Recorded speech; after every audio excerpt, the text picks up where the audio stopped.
வணக்கம், வாழ்க வளமுடன். Welcome to food mom kitchen.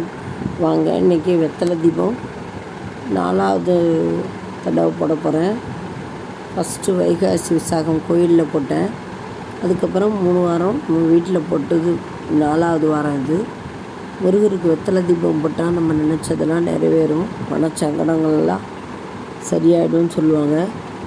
வெத்தலை தீபம் போட்டுட்டு எண்ணெயும் நெய்யும் விட்டு தீபம் ஏற்றணும். நெய் விட்டு ஏற்றினா ரொம்ப நல்லது. கந்தசஷ்டி கவசம் கண்டிப்பாக ஒரு தடவை படிக்கணும். படிச்சுட்டு தீபாராதனை காட்டி வீட்டில் என்ன இருக்கோ அதை வச்சு சிம்பிளாக நெய்வேத்தியம் பண்ணலாம். நான் அன்றைக்கி பால் வச்சு தான் நெய்வேத்தியம் பண்ணேன். இந்த வீடியோ உங்களுக்கு பிடிச்சிருக்குன்னு நினைக்கிறேன். பிடிச்சிருந்துன்னா லைக் பண்ணுங்கள், கமெண்ட் பண்ணுங்கள், ஷேர் பண்ணுங்கள், மறக்காமல் சப்ஸ்கிரைப் பண்ணுங்கள். தேங்க்ஸ் ஃபார் வாட்சிங். நம்ம நெக்ஸ்ட் வீடியோவில் பார்க்கலாம். எல்லோருக்கும் முருகனுடைய அருள் கிடைக்க வேண்டிக் கொள்கிறேன். வேல்வேல் முருகா, வெற்றிவேல் முருகா.